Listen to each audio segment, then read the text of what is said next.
Good morning, everyone. How are folks doing today? Pretty good. I myself at least. It's okay if folks also aren't doing good because there's a lot going on right now. So I'm okay. I'm not quite at good, but I'm all right. Like, things are happening, lots happening in the world, but really appreciate all of you being here. And Juan and I were just talking about technical difficulties and really kind of putting things into perspective. I couldn't use my headphones, and Juan was like, well, then how imagine how our students are feeling. I'm originally from Miami, and Miami-Dade County Public Schools opened yesterday virtually, and nothing worked. Students could not log on, teachers could not log on, websites weren't working. So it was a rough first day for students in K through 12 here in Miami. And that's just kind of the way the wind blows, but really kind of focusing on how can folks in higher ed be really empathetic to what's going on with all of our students, and really being understanding. Seen some horror stories on social media about faculty. There's a student who said, hey, my Wi-Fi crashed and I was taking the quiz. I only got through 7 out of the 10 questions. Do you mind, just quickly reopening it? I think I could do better if I actually finished. And the professor wrote back, get better Wi-Fi, which is just like one of those things where we know that our faculty within the public system of higher education will not be like that. That is just not the way that we operate within our system. We really focus on being student ready colleges and universities, especially now during a global pandemic, as well as just multiple racial crises that we see happening in our country. So really meeting our students where they are and providing them with different ways to be successful in this remote environment. And so I'm happy to say that that was not one of our faculty, because our faculty know better. And they've really been encouraged, like I said, to meet students where they are. So Juan asked me to just give you an overview of where things stand with higher education in the Commonwealth. I know that you work mostly with students who are in Boston public schools, but I thought I'd just go broad, and then if you have any questions, I'd be happy to try to answer them. I can imagine what it might be like being in your position. Every school, whether it's K through 12 or it's higher ed, is doing something different, right? Like it's just not consistent, and schools are doing what they feel like is best to maintain the health and safety of their students, faculty, and staff. So I do have a slide that I've prepared, um, just to kind of, like I said, give that broad overview. And if you have any questions, just feel free to chime in and let me know. I can't see all of your beautiful faces when I'm sharing a screen, so just jump right in. So this is just, again, broad overview for fall 2020 semester prep. I will say that since things started happening back in the spring, institutions already had a mind about what they're going to be doing in the fall, right? And when I talk to presidents right now, they're already talking about the spring semester just to give faculty and staff and students a sense of what's coming within the academic year. We're really not in a position, especially if we're being student-centered, to make last minute decisions, if you will. We had to make last minute decisions in March because this was an emergency, but really trying to give students a sense of predictability about what will be happening in the future, not just this fall, but as well as in the spring semester, so spring 2021.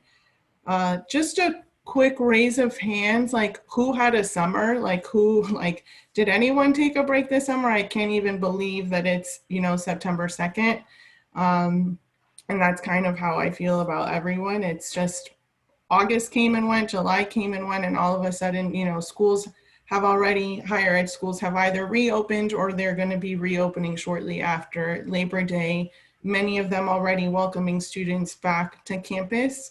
I'm happy to, not happy, but the one positive side of this is campuses that are really focusing on testing, the positive rates have been really low. So they're doing rapid testing. There is not, I have yet to hear a case where students are saying, I can't even get a test. I feel like I'm symptomatic. Everyone is able to test. So those that are coming on campus are testing, and then anyone afterwards, and then there will be regular testing. But in the meantime, if it isn't within the testing period, if a student feels like they want to test, they're able to get a test, which is really, really important to maintain, once again, the health and safety of all of those folks that are attending a residential institution. So for the most part, community colleges are remote. They are still offering a few courses in person, and again, adhering to all of the guidance that has been provided by public health experts, but the majority of courses will be offered in a virtual format. The state universities, they're a little bit different in the sense that they are welcoming students back on campus. They do have residence halls. They are not populated to capacity. It is a much smaller percentage of students that are living on campus this academic year. And again, really robust testing that is being done through a group of institutions, which is great. And they're able to get those results really quickly. There was a concern that, you know, they would have to wait 6 days to get test results, but that is not the case, just given the way that they've approached this work. Even though students are living on campus, the majority of courses are still offered in a virtual format. And then there are a few hybrid courses as well, but again, almost everything is remote.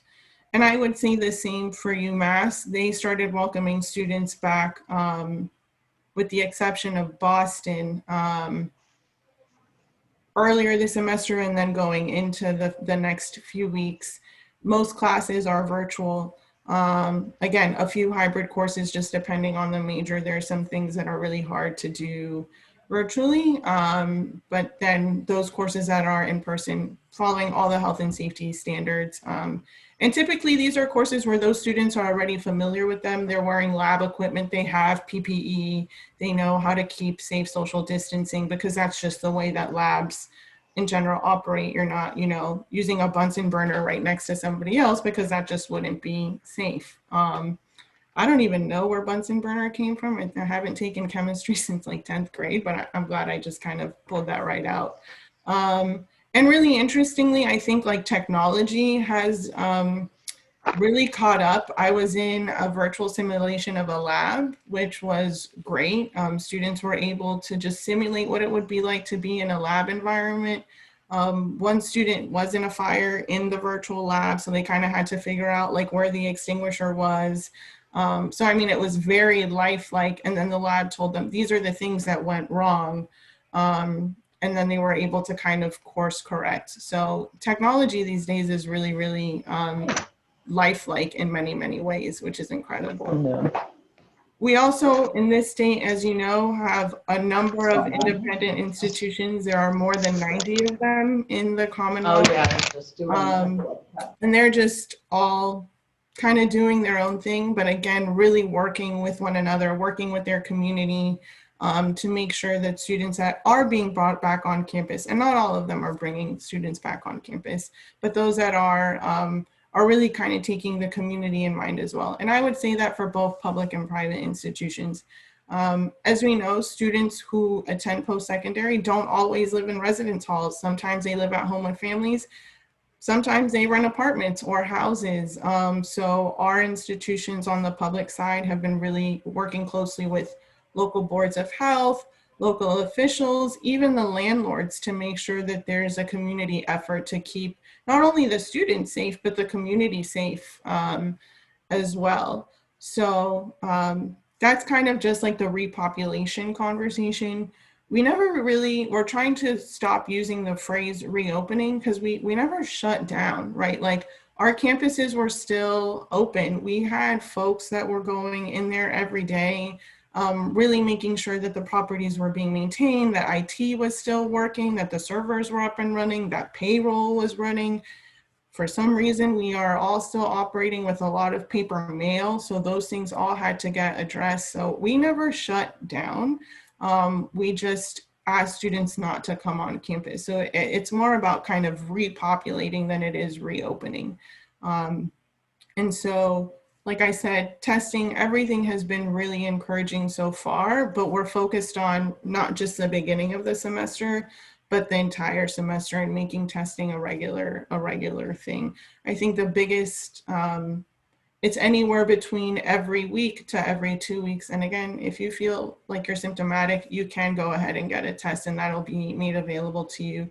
And there is housing for students that need to isolate. There's communication. So just so you get a sense of how we operate, we had back in March phone calls every day, 7 days a week with folks from the community colleges, state universities, UMass, as well as the independent institutions. We're now down to 3 days a week, but we still talk regularly as a higher education system of both public and private institutions to share what's working, what's not working, where can state government be helpful. We also have bi-weekly phone calls with the Department of Public Health, where we get to talk to one of the state epidemiologists and ask them any questions. And this is available to anyone who is in higher ed. We have presidents and provosts on the line, as well as healthcare directors, faculty, and they ask really great questions about just how things might work on a campus, from HVAC systems and what's, how does air need to be filtered in a building, to how do we get more access to PPE, to the, what is the frequency of testing that needs to be done in order to keep folks health and safe. So there's no shortage of communication, I think, at this point among higher ed institutions, among themselves and with the state as well. There are some national lessons learned. Here in Massachusetts, as many of you know, we kind of start post-secondary a little bit later compared to the South, where they've opened earlier in August. Some institutions had to shut down because of outbreaks. One thing that's really interesting, at least about the public institutions, is that we don't have necessarily the same demographic or the same setup. So for example, many of those schools had a really robust sorority and fraternity life. Our state universities don't really have frats and sororities. Like, that's just not a thing that we have.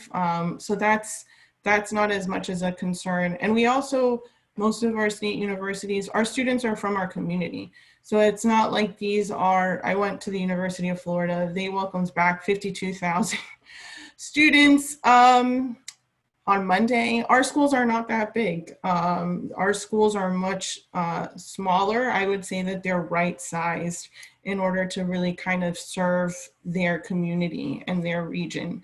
So we're not talking about schools that have 30,000 or 52,000 students. We're talking about schools that have, less than 10,000 students, and a much smaller number of those are coming on campus. So really been able to kind of compare about like how size plays a really big role in preventing outbreak. And like I said, we don't have those large size institutions. Our biggest, for example, UMass Boston, they're virtually remote this summer or this semester. And I think that's in part because of the size, but also it's in a heavily populated urban area where students who come on campus rely on public transportation, and their levels of exposure were probably just going to be much higher than anyone really would have felt comfortable either exposing those students or then exposing faculty and staff. So folks really kind of took a regional approach as well. It was like, what are things looking like in my region? Does it make sense to reopen? I know in Boston, the city's been really involved, and even there's a staggered start, if you will. So one of our institutions thought they were starting at one point, but then after talking to other sister institutions, they delayed their start by 2 weeks just to kind of see how things were going and to make sure that the city wasn't then going to be further compromised by inviting more students back to campus. And then we're planning for the unknown to the extent that, you don't know what you don't know. the way that we see it, we're hoping for the worst or hoping for the best. This is being recorded, so let me get it right. We're hoping for the best, but planning for the worst. So when you look at the plans that campuses have, each of them had to develop an internal control plan that was specific to COVID-19. And that has so many different layers and elements that it's basically like every scenario that we could conceive of based off of what we know. There's a plan for it. And there's not only a plan, but then there's very detailed ways of how to execute that plan. So everything right now is all up to monitoring, right? Like we just need to continue to monitor the situation and see what things are like. But the idea from a student-centered approach is faculty have received a ton of professional development over the course of the summer to really be prepared to teach in a remote environment, in a virtual environment. This is no longer that emergency situation that we had towards the end of spring. They had more time now to prepare and develop syllabi in a thoughtful way that really kind of met students where they are given the pandemic. We continue to offer any type of technical equipment that students might need. I think all of the institutions really stepped up in kind of providing students with laptops and MiFis or, local Wi-Fi. Parking lots remain open in case that's just a necessity, but really kind of understanding that this is not the scenario that most students signed up for when they enrolled in post-secondary education and really trying to make sure that we're not just talking about teaching and learning, but the whole student. So we've started to have conversations with our colleagues around how do we make sure that we're monitoring and promoting mental health for our campuses. A lot of students are dealing with isolation if they are living on campus or they're at home and it's not always conducive to studying. So really, again, just trying to practice empathy and look at the whole student. So not just the teaching and learning, but what are other things that they might need in order to be successful, which we shouldn't be doing just during a pandemic, right? Like we should be talking about the whole student at all times. One concern that we have is that nationally, we are seeing Black and Latinx students not enroll in post-secondary at the same rates that they were prior to the pandemic. The state has launched a racial equity agenda where we are focusing on Black and Latinx students and their success in post-secondary, really, starting to value the cultural wealth of our students, start seeing them as assets, and builds off of the good work of places like Bunker Hill Community College and their Center for Cultural Wealth and Equity. So we're a little bit concerned about what the long-term implications of the pandemic are going to be for students of color that are not enrolling in post-secondary, whether that be public or an independent institution. It's somewhere where we really need to make sure that disparity doesn't continue to grow. And I think this is where places like Success Boston really play an important role in encouraging students that are currently in high school or that are starting to transition to post-secondary, that those plans play out and that those students feel supported. In our state, you really need a post-secondary credential in order to tap into the workforce and make more than a living wage, to make a family sustaining wage. And so we don't want to see the cycles of poverty, which we've been really trying to tackle to break those cycles, continue to play out for the current generation because of a pandemic that we just stopped paying attention to. How do we support students of color? Because we started paying attention to the virus. They're both one and the same. The virus is disproportionately affecting communities of color. So how do we make sure that just then doesn't play into perpetuating the disparities that we really can no longer ignore? So with that, I think someone raised their hand if they want to jump in. I'll stop sharing my screen and we can just have a conversation. Thank you, Lana. Yeah, if any people have any questions, yeah, feel free to jump in. Oh, Sarah? Hi, thank you for this great information. You were absolutely right at the beginning, what you said about we have so many students in so many different institutions and everyone is sort of doing different things. And I wonder if you can help us think through how best to support our students' mental health and safety. And it's something that obviously we should have been doing more of in other times. But I'm really worried about my ability to get students the information that they need to get the support that they need. I feel like I need to become an expert in 50 different institutions, and I just don't have the bandwidth to kind of do the research that I would need to do to establish those relationships at individual institutions. So I'm wondering if there's any sort of state level resources or support that I should instead be kind of focusing my efforts on or sharing with students in order for them to, you know, in an ideal world, I would love all of my students to preemptively get signed up for some telehealth and like get it all situated so that it's on their calendar regularly now.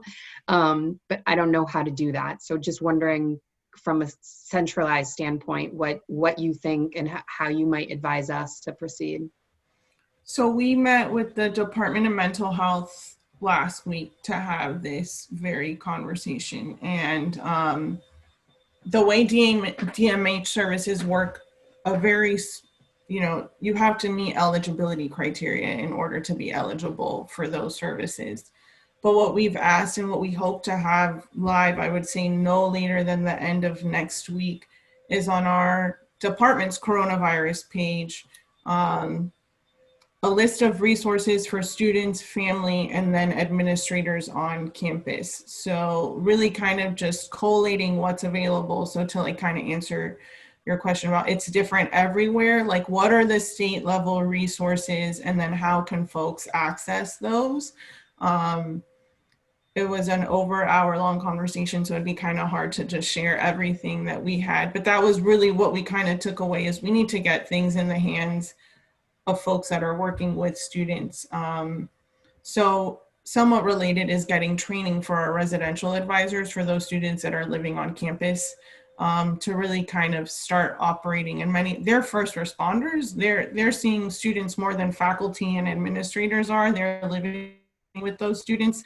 So kind of giving them the tools that they need to kind of check on students' mental health and say like, maybe there's something that we could do to better support you rather than waiting for a student to basically be in crisis, which is what we want to avoid. But that's for students who live on residential halls. So there's going to be a series of other resources that would then be available to the majority of our students who will basically be virtual and living at home or wherever it is that they will be residing. The other place where we're also focusing on mental health in particular are students who don't have stable housing. So there's a number of pilots that we have across the state that are looking at really providing those students how, like in the Boston region, it's the K House, which has housing for students that go to Bunker Hill, Roxbury, MassArt, and I believe UMass Boston. So there are about 11 students there. And trying to figure out how do we provide those students with mental health resources as well, just to kind of make sure we've learned so much, like we don't need to re-traumatize anyone.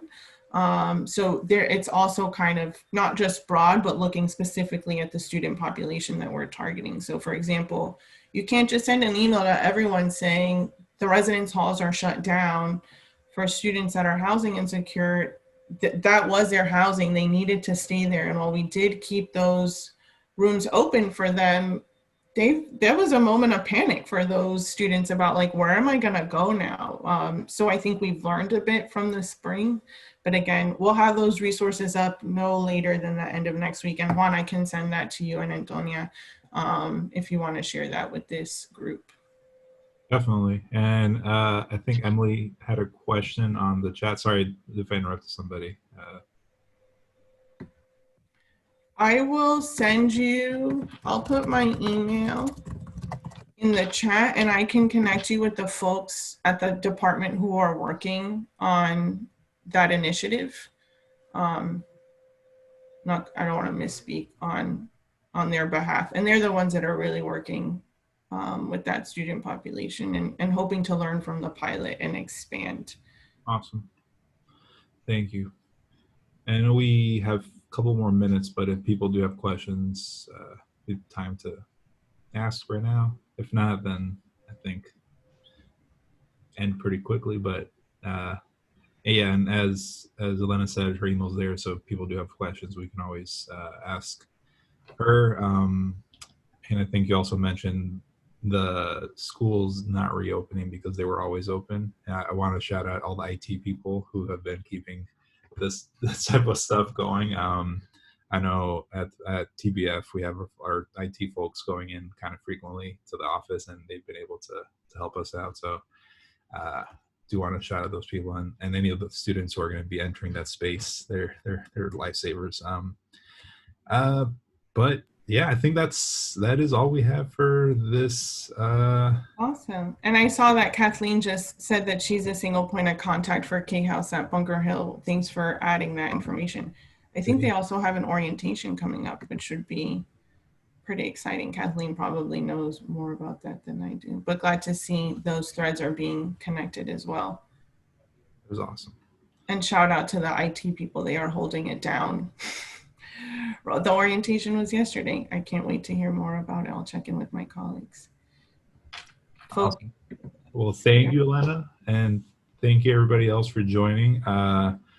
This was recorded, so if you do want to go back and listen to anything again, we'll be able to send that out a little bit later once everything is downloaded and segmented.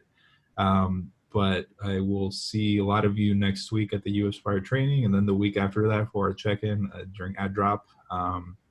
Stay safe, everybody. Hopefully you have a little bit of a restful weekend this Labor Day, and let me know if you have any questions. Thank you guys.